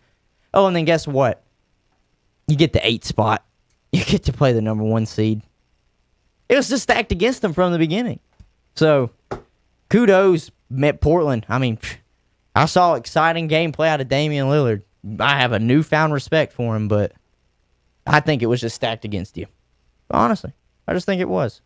If you bring back only the teams that are getting in, kind of like the 8 games or warm-up games, where it's nothing but 1 through 8, 1 through 8, you got your 16 teams there. I think it would be a little bit better because maybe one team plays hard if they're a game behind, jumping up from like maybe the 5 seed to the 4 seed. Maybe they play a little bit harder. Other than that, everybody's just out there getting back in shape, not playing their butt off just so they even have an opportunity to play. Are you surprised about all the sweeps? No. In this situation? No. I am. I don't. I just didn't. I'm not I surprised didn't see getting about. swept in a neutral court situation. I'm not surprised about the 76ers sweep whenever Ben Simmons went down. That didn't surprise me. If he still was there, would have surprised me. But the fact he went down doesn't surprise me. Also, was not surprised about the Miami over the Pacers sweep because Miami has that Indiana's number all year. What if I had told you before the Eastern Conference started, the only team that wouldn't sweep would be the 1 seed? The 2, 3, and 4 sweep, and the 1 seed. Toronto got beat game 1 last year and went on to win the championship. So that's just weird that the 1 seed is the I one will that agree. got beat in the first game. Orlando. Think about it. Milwaukee Both beat Orlando, 1 everybody seeds else lost their swept. first I think they game. were just Lakers asleep. lost. Yeah. I think Milwaukee's just asleep. Both that teams game. lost. Lakers lost their first game, and Milwaukee lost their first game. And The Eastern Conference teams are going to go 16-1 in the first round. Oh, and Indiana, man. Miami was the 5 seed. Miami's so dangerous. Like, that's if you look at that's who I picked. if you y'all look at remember, that that's who I picked roster, to be the Eastern Conference champion, yeah. That will not surprise me. They are I said dangerous. I said Miami versus Lakers. I still feel good about my Raptors. My Denver. I don't pick have a problem with Raptors. My Denver pick is not going to come through because the coach does not want to play ball. So it's going to end up probably Clippers and Lakers in the final. I feel decent. I still feel strongly about Boston. I think Boston will start getting together and clicking, and they giving Gordon Hayward even more time to come back off of his, I think it was an ankle sprain or something. They give, well, obviously with them advancing, that helped them. The Clippers though, that's a lock. If they play like they did last night, that's a lock. I just don't see OKC or Houston beating the Lakers at all. No. The Rockets probably match up a little better. maybe, but not if I the don't think they'll Lakers beat decide them, to play though. bully ball. Rockets can't defend them. Yeah. No, But not I on don't the think paint. the Lakers can defend Houston. Yeah, but I think OKC, I think OKC would do a better job defending them with Steven Adams in the paint and LeBron. Steven Adams ain't scared to run to body LeBron. He's your old school He's scrub. one of the ones that's not afraid of that matchup. He's not afraid of that. He'll bang around, Yeah. but the problem is, what we said with Portland is they got bodies they can kind of just throw at him. Oklahoma City doesn't just have bodies. It's Steven Adams and then who? Like Nerlens Noel? Huh? What? What has he done? You just have somebody that plays aggressive defense on LeBron. You just can't let him drive every play and play bully ball. Oklahoma City would have a pretty good opportunity of making life hell in the backcourt against the Lakers because of the length that Shai Gilgeous brings. You could put him at the 3 if you want. Dennis Schroeder plays a lot like Patrick Beverly. Hard-nosed defensive player, but he can score as well. And then Chris Paul for years has been able to pick someone's pocket like it's nothing. So the backcourt, if I was the Lakers, I would be highly concerned. The problem is that front court is nasty. with Anthony Davis. He can go out there and just drop you 30 regardless. So I don't think either one of them can beat the Lakers, but I think both of them can make the series interesting. I don't see the Lakers having a cakewalk. Have you seen the this Raptor Celtics rumor? It's not a rumor. They're talking about it, but whether or not it happens, I don't know. But what would that even mean, though? They just are boycotting the first game. Now, see what I don't. So does that mean it's a six-game series now? Yeah, or we're just not going to play today? It's 3-3. So what are you? You're not really postponing. You're what not really, what I'm saying is you're this. protesting anything. You're just saying we won't play today. Because unless you're going to say, well, now it's a 6-game series, then you didn't do anything, right? It's not like it's. You have to protest too to make it an uneven series. I don't know, dude. I don't understand. Like, I don't know. Like, listen.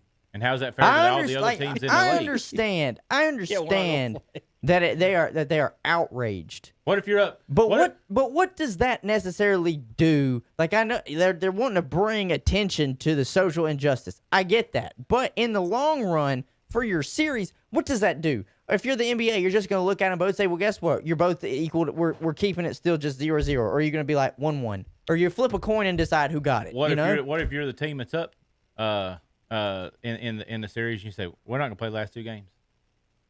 We're boycott. It's over. Boycott. It's over. It's over. We win. Yeah. What's the difference? We're up, 3-2 or right now. We'll just boycott the last 2 games. Yeah, I'm confused about exactly what all that's supposed to. Because we can sit here and understand why they want to do it, but how is it going to play out? I don't know. Logistically, exactly. I don't understand. I don't see it working.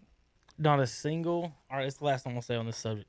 Not a single player, whether football, basketball, baseball, whatever, has been to, as far as I know, has visited a single police precinct to talk about the issues, to discuss any issues, to even protest at a police precinct. It's all about what they can do on TV while still getting their paychecks from China. So you want to. It's like with the whole the Black Lives Matter saying, whether you believe it, as opposed to supporting the organization. To me, it's 2 kind of different type things, and I think the guys need to, with social media today, like, it's not like we don't know about things. Like, they're not bringing attention to anything. Like, we already know anything and everything that's about happening in the news if you want to pay attention to the news. So anyway, like Hunter said, it's kind of a weird, like what would they be accomplishing, or what would they be doing it for? Exactly, what's the point? Because how they could do it is like how Doc Rivers has done, or like how LeBron James has done. When the game is over and the microphone and the camera is on you, say what you need to say about it. Well, it's not like they all don't have Twitter. They don't have Instagram. They can say Facebook, whatever they want to anytime they want. They can go live 24/7 on any of their platforms. So that's just, again, it's just weird to me. I mean, the Detroit Lions canceled practice. I was like, they need more than anybody. Yeah, that's what I'm saying. Yeah, Detroit needs to. I don't know why people think continuing with your, like, going to work takes away from looking at the movement. I'm sorry, some of us don't just have the leisure of stopping, trying to, live, make money. I don't understand what they're expecting everybody. That is weird. Yeah, I mean, stopping and practice. Guys, we're not going to practice today. Why? Because we need to bring attention to this social injustice. Well, how's stopping practice doing that, Coach? I don't know, but I just feel like it's the right thing to do, is to not practice today. Not.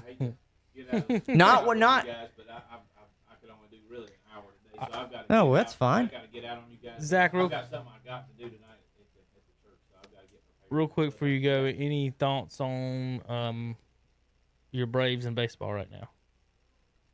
We need pitching. Yeah. I mean, that's a continual thing. They called up a young man to pitch against the Yankees. Listen, y'all had pitching in the 90s, only got one. Well, y'all need some hitting. We have, but our hitting is one game that's great, and the next game you couldn't hit the broadside of the barn. Right. And the last time I saw our record, we was 16 and 11. Mm-hmm. And I think it's maybe 1 or 2 games off right now. We're 1.5 games in the lead in our division. Told a guy the other day at work, because he's a Braves fan, I said, thank goodness we're not in We'd be getting smacked. You know, the NL's not really that good. No, it's not that strong. So Outside of the Dodgers. Heart in that. I'm glad that it's not that good this year, but we're not as good as I thought we would be. Yeah. Disappointing. But Albies haven't played that. Only 6 teams in the National League are above 500. If Albies can get on, yeah, you're right. I looked at it the other day. And, Albies, if he could, just get consistent, I'd be happy. Should Acuna play anything other than DH? He does pretty good in the outfield. He's not Andrew Jones. No, he's Andrew. never going to be Andrew Jones. Let me put it this way: he has a Gold Glove. Acuna? Yeah, I know that. No. Not Ronald Acuna. I'm talking about Ozuna. Ozuna. Marcell Ozuna. Oh, I thought you Did I said say Acuna. I could have. I meant Ozuna. Oh. No. Ozuna's doing exactly what he needs to do, and that's swing that bat. You stay in that batting cage, and you just swing. Because you're replacing the bat that we had Josh Donaldson last year, and we've already got great players in the field. The problem continues to be in the center of the field at the mound. All we got to do is get in. And once we're in, percentage-wise, we're in. Once we're in, anything can happen. In the National League, we get up against some American League teams we saw already this year. We're playing the Yankees right now. We're starting a small, few game series against the Yankees. I think the American League teams have an inherent advantage in this system. The National League teams did not have a chance to bring in DHs. Whether it's through the minor leagues or because everybody in the Cardinals organization, if you're hitting, you're playing defense. Right, you're playing defense too, and through free agency. Because it's free agency. You don't think a National League team would throw some bigger money at Ozuna maybe, or Cardinals might have kept him. You never know if they'd have known that. So, yeah, I think it's inherently more favorable to them this year. I think it has been in the World Series in the past when the Cardinals get in the World Series, and we haven't had World Series advantage yet because the American League keep winning the damn All-Star game. So when we get in the World Series, we don't have a DH, and the other team has the home field advantage for the World Series. Right. So I have to actually watch the All-Star game. If the Cardinals are in contention, you have to watch it and then actually pull for the National League so we can get home field. Have one of the major. Possibly you should, but you might not have one of the players that put into the that's even in it. It's absurd. Yeah. Stupid. Yeah, What if they done that with the NFL? the Pro Bowl gets home field advantage. No, the Pro Bowl gets the whoever wins the Pro Bowl. That's where the football Super Bowl will be. All right, Zach. I know you got to go. Real quick, last stat for you take around for you. Mike Trout is batting .255 right now. His strikeout percentage 309.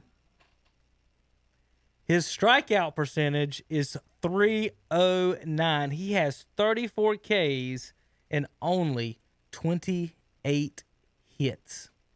More Ks than hits. I'll mention this on that. I was actually looking up because I love hitters of the baseball, not just home run people. Right. Top averages all the time, and I was very surprised to see that Tony Gwynn, all-time average, as good as he was, barely in the top 10. Yeah, some of the older guys. They were older. It's almost all the older guys. Ted Williams would be probably the youngest. I won't say young, but the latest other than Tony Gwynn. Yeah, I think we did this on one of our shows. When you pull up, I just pulled it up. When Hunter, look at the picture. Only 2 people were in color. Yeah, Tony Gwynn was one. And Ted Williams is the other. And Ted didn't. I don't know if he even played in color TV. I think he was like a 345 hitter, maybe. Gwynn ended up being 338. That's impressive. Well, he's the only person in color. It's definitely impressive. Just going past his name, Zach, I'll tell you, just on the list, Hunter, of everyone on the list, this is just people me and Zach have seen play. Zach was born in 78.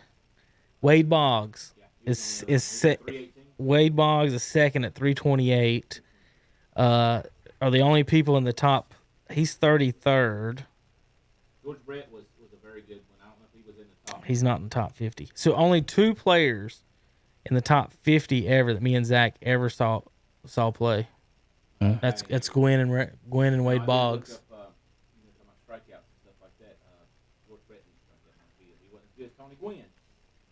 Zach Kirby Puckett 3rd, The one in fourth, I found this is one I remember when I was looking this up that would blow everybody's mind that nobody would ever guess.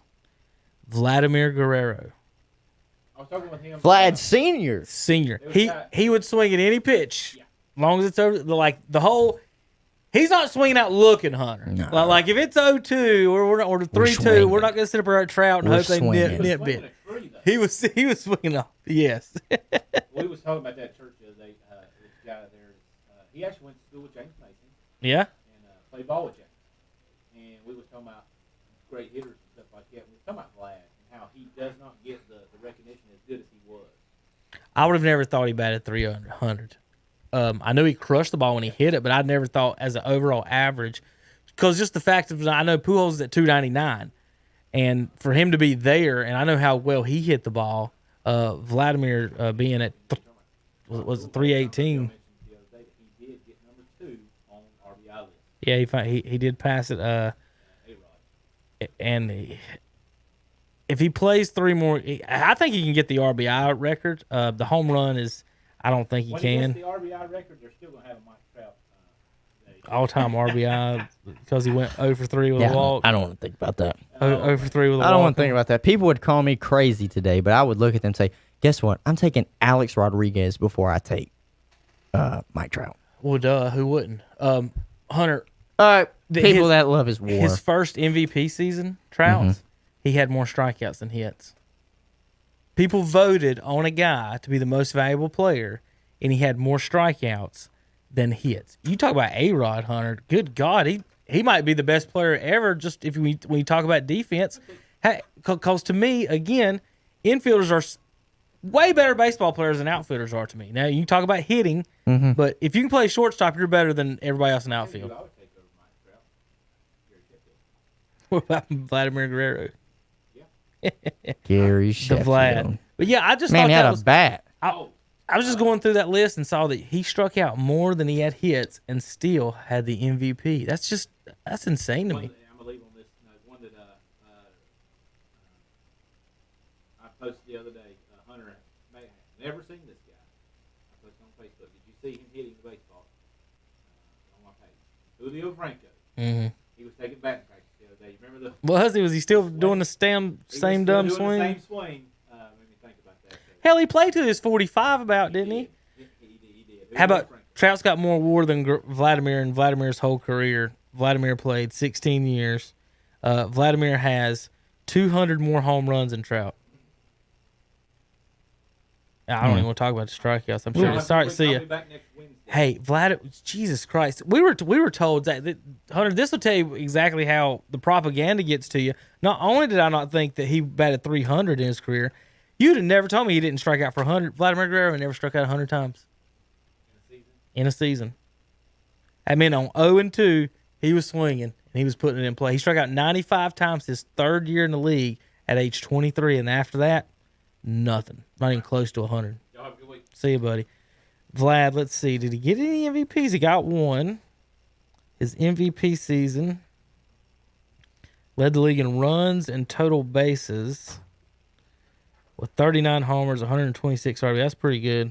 And 337. This is breaking news. He had a better year in 2000 and came in 6th. Breaking news from Bleacher Report. Lamello Ball is finalizing an endorsement deal with Puma. So I guess he will not be a part of Big Baller Brand. Or Team Jordan. No. He's not coming to Charlotte. Don't worry about that one.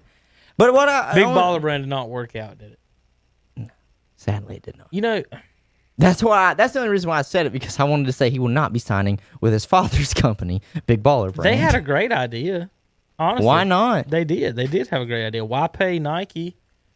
You know, if you're going to sell my shoes for $200 and Nike gets 100 of it, why not sell my shoes for 125 and I get all of it? Exactly. The kids say $75 and I make $25 more. So I don't think that was a bad idea. Again, it's one of those. I think that it's one of those who had the idea and who did it. Was it the kids or was it LeVar? No, what I mean by I'm putting that on LeVar. What No, I mean yeah, by it was that LeVar's, is the thing. If the XFL came out and they said, I don't know, that Mark Cuban was going to run it, people would be more obliged to think it would work as opposed to Vince McMahon. And that's what I mean by the LeVar Ball thing. You come out talking that your son's the greatest ever, and here's the shoes, and before you ever play, it's the wrong person, wrong message. Is kind of what I was getting on see that. if they even have a Are they still website. even open anymore? Yeah, I mean, I think the problem that they ran into was apparently one of his business partners was stealing money. Yeah. He was stealing money not just from the business, but from Lonzo. Yeah. So, Big Baller Brand Incorporated. I'm on the website. Oh, my word. I guess they still have, and they have shoes. 1, 2, $189. 3, 4, 5, 6, 7, 8. Vladimir Guerrero had 8 seasons of 330 homers and 100 RBIs. Look at that. Big Baller Brand salutes the class of 2020 with a shirt. Oh my God. This is a thing. This is a thing. Huh. A shirt. New releases has got like a few things. Oh my God, that you can get a girl can get a shirt. What size shoe you wear? 10.5. How do you tell you want to split a pair? Split a pair. Women can get a shirt on the Big Baller Brand. Pull mine up if you can. Hold on. Women can get a shirt There you go. from Big Baller Brand. It's got Jello on it, like Leangelo. You gonna walk The one around- that sucks. The one that ain't even playing in the NBA. You can get it. Keep it G. Okay. Jello. I wonder how many people have actually bought that and gave it to this girl. No explanation whatsoever. Hey, baby, I got you a shirt. $50 for a cropped hoodie. Excuse me. Let's see what other thing they have right. There's another one, Jello, right here. Big Baller Brand. Look at this. And this was the class of 2020 like T-shirt that they did. Okay. It's just got class of 2020 all over it. Where am I from? Rest of the world or in Canada, USA? Look at that. Look at that. LeVar and them still making moves, and your son didn't even sign with you. Oh man, that's something. That's funny. 101 year, Vladimir hit 330 with 25 home runs and came in 17th in the MVP vote.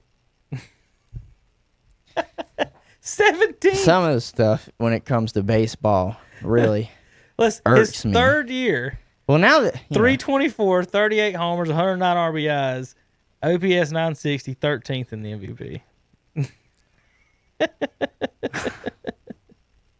I don't know. Shit. You can look at some of Pujols and be like, how did he not get MVP? And then it's like Bonds got it, and then you look at his. And Well, I have Man, it was a never toss-up on those liked two. that they did National League, American League MVP. they don't. They do. No, they do National League, American League MVP. Yeah, because they do, Mike yeah, Trout they do, won yeah, American they League do. MVP, and I'm pretty sure it was You're right. Betts. No. Cody, who was it that won? No, Yelich won National League MVP one year. The reason why I don't like that is because we don't just have a league-wide MVP. We can't just crown like the NFL does. They don't do an AFC and NFC MVP. NBA doesn't do an East MVP and a West MVP. I think the idea is because they play by different rules. That could be the Was case. Originally, no, I mean, I'm pretty sure that's, you get a DH. Is it fair to go up against DHs if you're a National League hitter? I don't know. As far as MVP, should a DH be allowed to win MVP? No, because they only play one side of the ball. There's some people. I would argue about that all day. So last year, let's go the overall MVPs, Hunter. Bellinger had better numbers than Trout did last year, and his team made the playoffs, so I'm guessing he would win it over that one. Yeah. The year before was Betts and Yelich. Betts, better batting average, only 80 RBI. Yelich, 326, 36, and 110. So he had the 30, 30. 300, whatever it is. Yeah. The year before that was Altuve and Giancarlo Stanton. Should Altuve have his? No. No. God, no. You seen him this year? God, no. Trout's second MVP in 2016. Bryant was the other one. Bryant had 10 more home runs and more RBIs. Trout had a better batting average. Trout's 2014 MVP. I guess everybody else just sucked this year. 287 won MVP batting average. and Clayton Kershaw won it in the National League. So did anybody hit that year? I guess not. If you're going to give it to the pitcher. The pitcher won it in the National League. In the American League, the MVP batted .287. All I know is the lowest ERA in Major League Baseball right now is Max Fried of Atlanta. So, but guess what? They won't give him any credit probably. Before Trout's .287, Hunter, the lowest batting average to win an MVP in the American League was .276 in 1969. Jeez. From Harmon Killebrew. Good Lord. It had been 47 years since somebody had with that low of a batting average won the MVP. Huh? That's in the American League. National League, there's been a couple of low ones here and there. I'd say .287. Last one was 1987, Andre Dawson. But in that year, Hunter, he had 49 bombs and 137 RBI. Huh. I think the rest of that makes up for it. 49 bombs. So what, he strikes out maybe a little bit. Now, here's the MVP. I did not know. Good gosh. Let me hold on. I did not know that Don Mattingly had a year like this, folks. I know he was a good hitter, Donnie Baseball. I was looking at the 1985 MVPs because I was looking at Willie McGee in the National League, but American League, Mattingly, 324, 35 home runs, 145 RBI. That year, by comparison, Hunter, 85. Now, in 85, the Cardinals made the World Series and the Yankees didn't. Willie McGee, 353 batting average. Mm-hmm. That's pretty good, isn't it? He only had 10 home runs. Oof. And 82 RBIs, won the MVP at 350 because the team won. Yeah. Team won. All right, there's just some MVP history. All right, Hunter, looking at the standings right now, like I said, there's 6 teams in the National League over 500 or better. Yeah. The Cardinals last night, oh my God. Did you see any highlights of this mess? Well, of course, the GOAT comes to the plate. 5-4 in the 8th inning. Runner on first, 1 out, and he doubles off the wall. Third base coach waves the runner in from first, gets hosed. Oh my God. That's the tying runner. Mm-hmm. Could have had second and third with 1 out. Yadier comes through in the clutch. Bottom of the 8th, runner on, down 1. Yadier comes off the wall, Hunter. Right. And the third base coach sends him in. Oh, man, and I'm looking at this. They get hosed and lost. I'm looking at this. 1, 2, 3, 4, 5, 6, 7 teams above 500 now. So games that are being played today. White Sox and Pirates are going on right now. White Sox just had a no-hitter. You see that? Against the Pirates. Against the Pirates. That's exactly right. And then I'm looking at the next game on today. It's the 4 o'clock game. I'm pretty sure it's a doubleheader today, though. Yeah, because it's the other games tonight. The 4 o'clock game is Yankees Braves. And I feel so bad for this young man. Ian Anderson was just called up to be one of the starting pitchers for the Braves, and he has to face the Yankees. And guess who he's facing against? Cole. Pitcher v. pitcher. Yeah, that's exactly right. Garrett Cole is the pitcher he will be don't have to bat facing. against him. No, he doesn't have to bat against him. Not at all. Yankees 16-9, the Braves 16-12. So I mean, are they really that much better? Which one wins out? The home runs or the pitching in this? They're playing in Atlanta. They're playing in Georgia. So I don't know. I will say this though: if we don't win Game 1, we're winning Game 2. Max Fried is on the mound. If Max Fried is on the mound, he's facing Tanaka. Tanaka is 0-1 with a 4.6 ERA. Max Fried is 4-0 with the lowest ERA in baseball. But that's where, with what Zach said, I agree 100%. We can score with the best of them. We have got the offense. The problem is if his name is not Max Fried or Mike Soroka on the mound, there's still ERA and 7 to 8 runs a game. Seriously. They showed a stat. One of the guys was getting ready to pitch later that day for the Braves. Mm-hmm. His ERA was 7.2. I said, you can't go find somebody off the street that can maybe do that. Are you guys lucky that it's only a 60-game season? Yes. Would you feel confident for 162 right now? No. No, because Right now, your playoff chance is 92%, according to the we're going to get in the statisticians. playoffs. We're going to get in the playoffs. If this was a 162 game season, no. Because then you've got a larger opportunity for injury. We don't need that. Right, and you got one good pitcher every 5 days as opposed to two. And then when he has a bad day, he's going to have bad days. So when he has we a can't bad afford day, that though. When he has a bad day, either your offense needs to pick him up or you got to win three other games in the week. I have a tweet that I sent out the other day. It was while the Braves were playing against the Phillies. And to me, I thought the Phillies should have been light work. I thought we really should have had that a lot easier than what it was. Let's see, where's it at?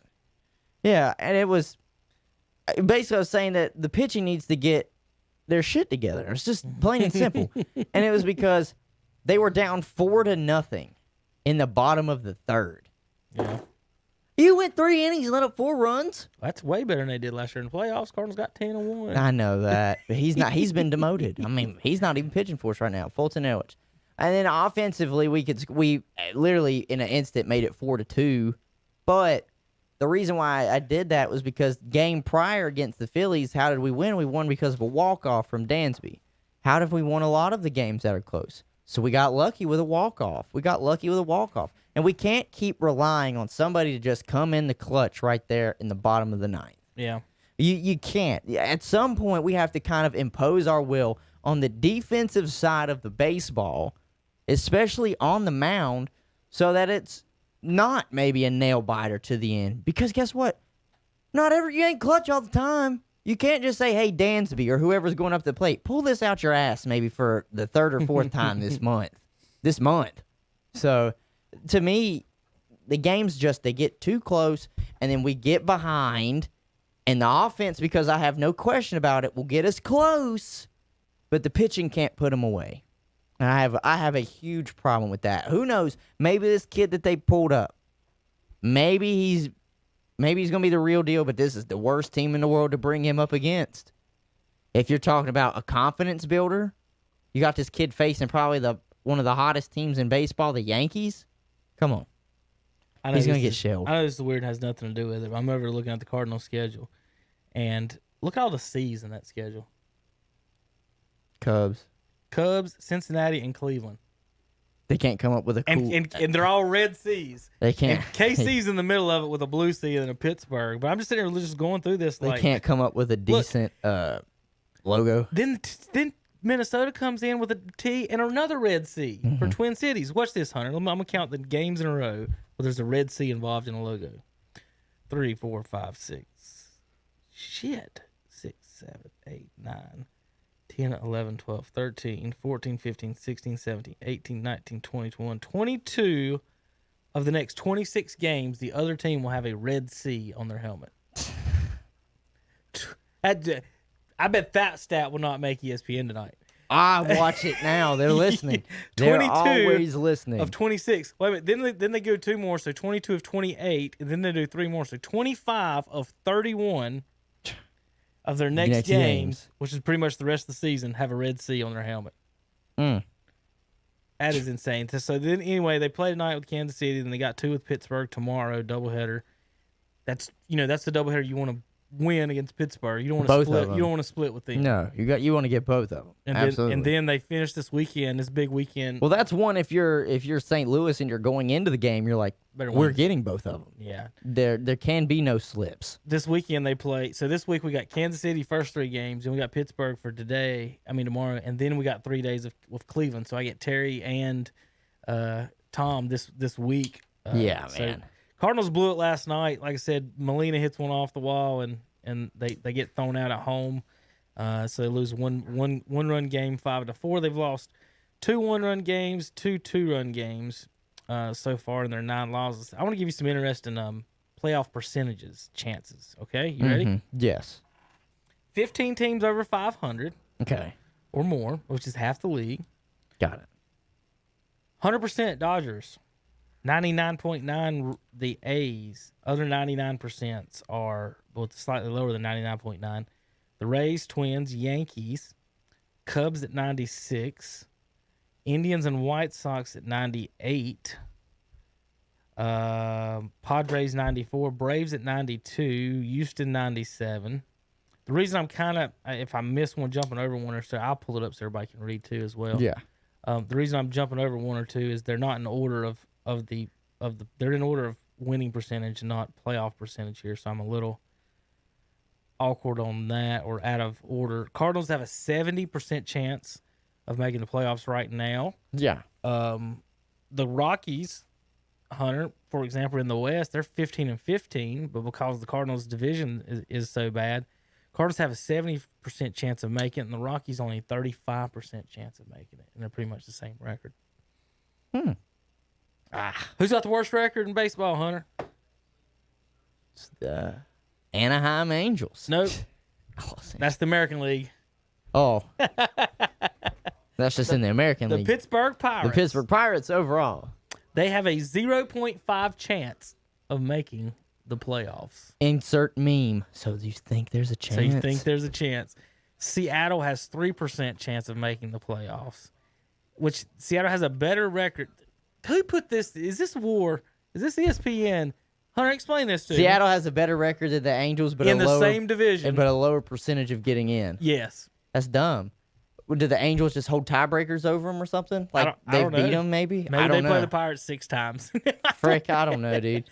The Angels is 4 points. I don't know, because I don't know how much to trust from this network and how, like, anything. because of how much they cannot get Mike Trout out of their mouth a little bit. You know? I didn't do that. I'm sorry. If you got kids, turn them away. The Angels are 4.7% chance of making it.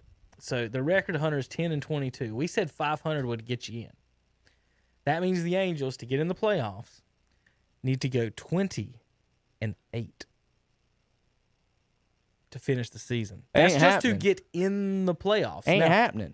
How good is 20-8 record? The Dodgers are 22-9. That's the best record in baseball. So they would have to have the best record in baseball the rest of the season just to qualify. Oh, well, if for that's the the playoffs. case, guess what? It has to start tonight Today. or whenever you play. So Yeah. don't lose this game or else your chances are getting slimmer and slimmer. Don't lose tonight. Don't lose. No pressure. Think about that, dude. Dude, I want you these to think teams. Some of about these that. teams are just 22-9. The Dodgers. Hey, guess what? That's what money does when they can buy you the best players in a game with no salary cap. Imagine that. Mookie Betts, come on. Clayton Kershaw, come on. Be able to keep their homegrown talent. Bellinger, hey, stay with us. what about the Red Sox? Red Sox, joke. They let him walk. That's they what have, I'm talking about as far as money wise goes. yeah, but do they don't What's nearly this? they don't nearly have as much money as the Dodgers and the Yankees. Red Sox were third in In salary? salary. I would. They put a weird. The scroll bar is on this thing, so I don't. Here we go. I've got it now. Yankees 110 million. Dodgers 105. Now remember, this is prorated, guys. This is not what they were going to spend. But this is just in 60 games. Where Yankees 110 million dollars. Dodgers 105. It's bottom winning records. The Red Sox, it's not. The Mets, are they going to win a record right now? No. They're under 500, so they didn't get their money's worth. Well, crap, where'd my money go? How many windows I got open over here, Hunter? I don't know. You got a lot of them, though. You got a lot of them. I lost my money. Here it is. It's over here in the corner. All right. My money. All right, Astros 4th, Mets 5th, Phillies 6th, Cubs 7th, Cardinals 8th. Angels are 10th in money spent this year. I did not see that coming. Thought they were higher than that. The Phillies? No, the Angels. Oh, the Angels. 28-man payroll is $66 million. Is there 28-man? That might be the one we need to click on. Speaking of money, I'm not even going to tell you what I'm reading right now. Yeah, 28-man roster. Go ahead. I don't think you want to hear it. You'll lose your mind. Hold on. Let me finish this before I lose my mind. All right. Here's the 28-man payroll. I guess this is the main major league players. Dodgers 1, Angels 2. And they have the second worst record in all of baseball, and they have the second highest payroll. But you know why? Because they put all their money into that one player. The Dodgers have just spent a lot of money on Mookie Betts, but they had a lot of other players already set in place around him. Yeah. Whereas the Angels did the opposite. Other than Pujols, who can still play, who did they really put in place around Mike Trout? Part of that before Yankees they gave him number, that money. what is retained? Does that mean money they owe other people? Maybe. Because they owe $21 million to people that says retained. I was trying to figure out how that number got up so high. Dodgers 1, Angels 2, Cubs 3, Phillies 4, Yankees 5, Astros 6. Braves are 7th in payroll spending, Hunter, on your main roster. So on our young guns. Red Sox down to 14.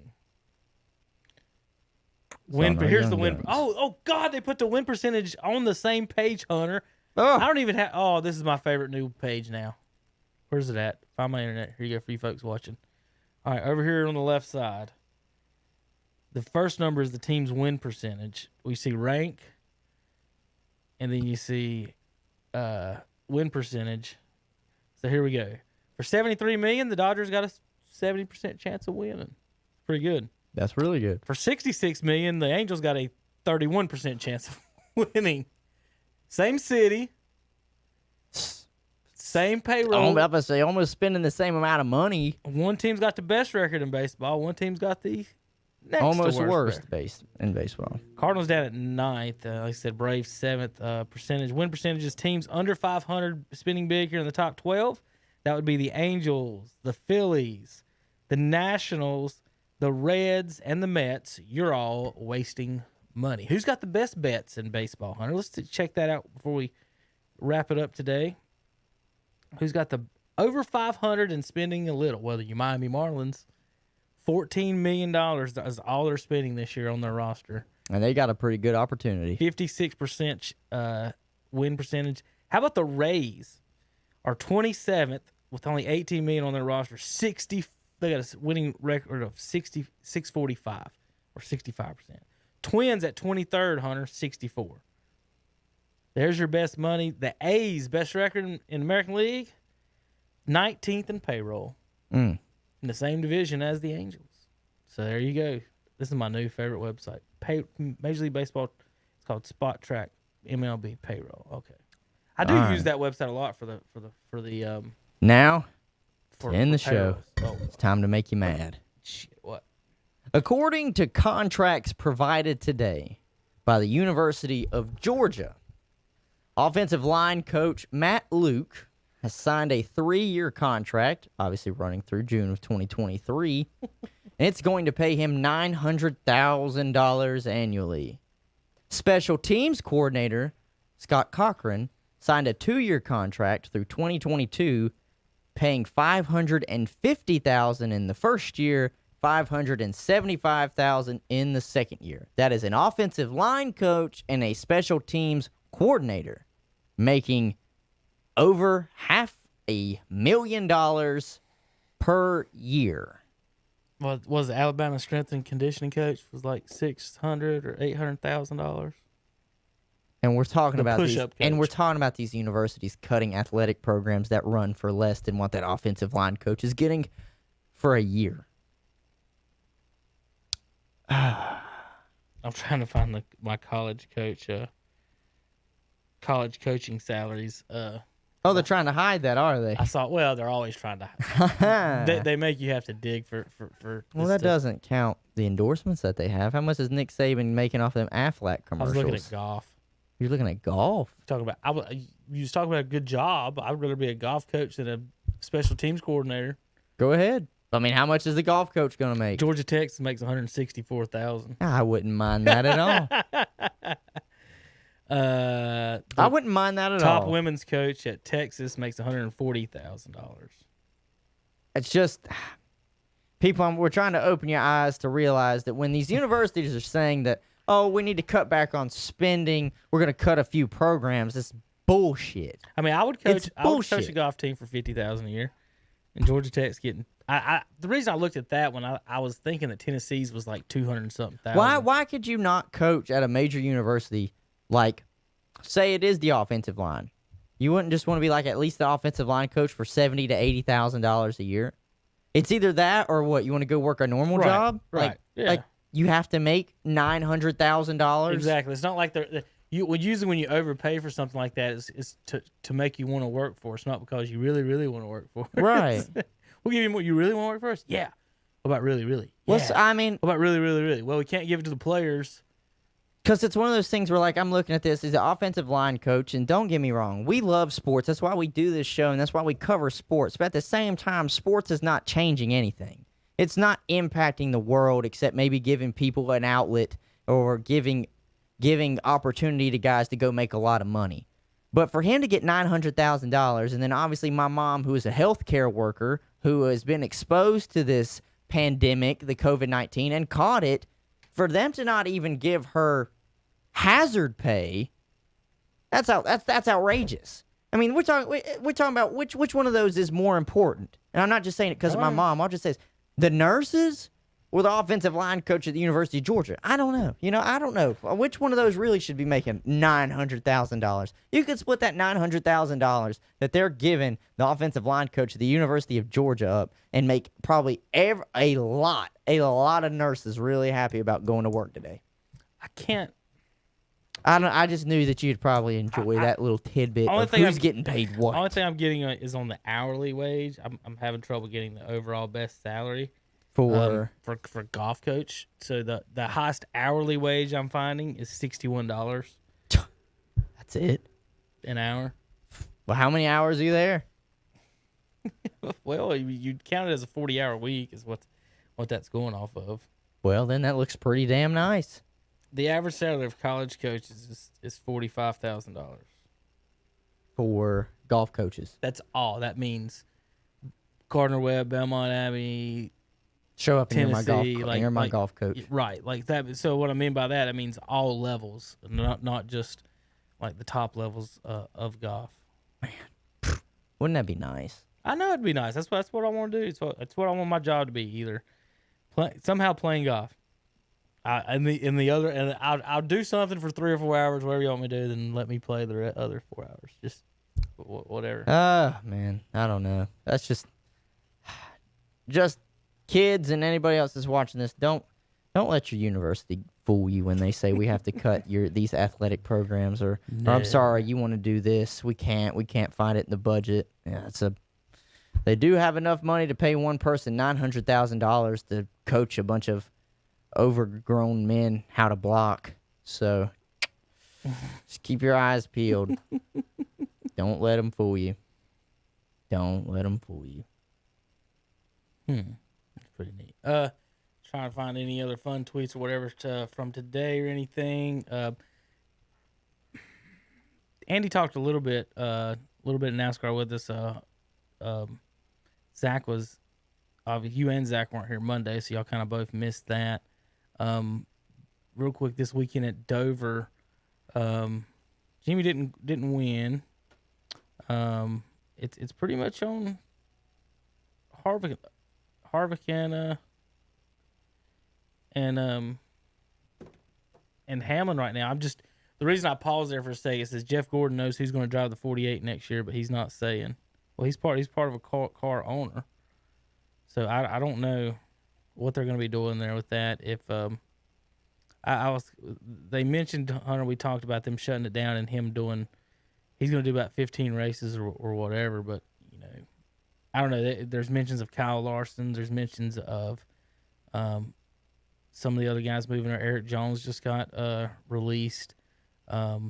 And like I said, there's mentions of just shutting it down, period. I just think it's a shame at the end of the day that we didn't get a chance for fans to say goodbye to him or do a farewell tour. Like I'm pretty. That's what this year was supposed to be about for him at least. And fans didn't get the chance to say goodbye to Earnhardt. And it's just weird and sad that the season has done what it is. Hopefully he can make the playoffs so the rest of the races mean something and not just him out there running laps with no fans and nobody to talk to and get and reminisce with, I guess, and be honored. I'm sure the fans are missing a chance. Well, I got one of those races right.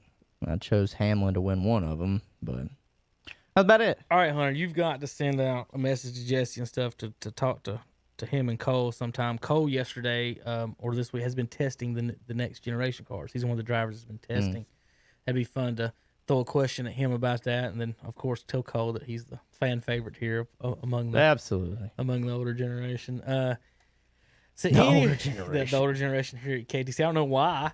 I guess because of his name is. Yeah, it's because they think of food. Is that all it is? They think of food. That's all it is. It's just them. Yeah. All right. Anything else come across the board today, Hunter? While we was. I'm looking. Nothing. Doesn't seem like anything. Nothing new. So Saturday we might have an end to most of the first round of the NBA playoffs by Saturday, and then we'll talk. If the Cardinals beat the Royals tonight, we'll talk about that this weekend. If they don't, I'll just hang my head in shame if they get beat by them. And but other than that, we'll have a good Saturday. Tune in Saturday morning, 8 a.m., 10 a.m. We'll have biscuits from Mitchum's Kitchen. We'll have cars to talk about from Friendship, Chrysler, Jeep, Dodge, Nissan, up in Forest City. So, ladies and gentlemen, boys and girls, children of all ages, thanks for tuning in today. I've got third grade and kindergarten to teach today, so I'll be fun. I'll be getting on that, Hunter. Yeah. So I hit that button, and then you got to come over and hit this one. So there we go. There's my music. Thanks for tuning in, everybody. Shock Joxx, KTCBroadcasting.com. We'll see you guys next time on our podcast.